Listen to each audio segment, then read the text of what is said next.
Bonjour et bienvenue sur notre série vidéo qui vous permet d'en savoir plus sur notre métier.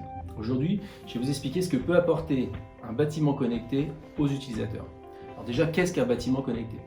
Un bâtiment connecté, on va dire à deux aspects. Il y a celui qui permet aux utilisateurs d'avoir accès à Internet et ensuite l'aspect de mettre à disposition les données sur Internet pour des services.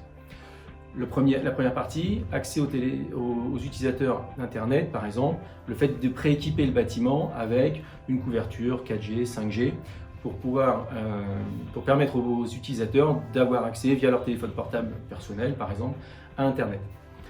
Ensuite, il peut y avoir aussi le propriétaire du bâtiment qui a fourni de base en fait un accès à Internet au bâtiment, ou sinon les locataires qui peuvent souscrire un abonnement Internet pour leurs usages internes et de leurs salariés. Il faut savoir également que depuis 15-20 ans, dans un bâtiment, il y a beaucoup d'équipements qui sont communicants dans un bâtiment, et souvent les équipements techniques. Par exemple, des alarmes techniques comme les points d'électricité, des points de plomberie, de climatisation, de chauffage, en fait, sont déjà communicants dans le bâtiment et déjà centralisés. Il y a également le fait de pouvoir piloter ces usages, par exemple ces éclairages, ces climatisations et ces stores qui sont déjà aussi communicants. Ou d'autres informations comme par exemple où se trouve un ascenseur, à quel étage il est, ou quelque chose comme ça. Maintenant, qu'est-ce qu'apporte le fait de mettre ces données en fait, sur Internet et donc de rendre le bâtiment connecté vers l'extérieur? Par exemple, pour la maintenance, s'il y a une alarme qui arrive, une alarme technique, il va falloir intervenir.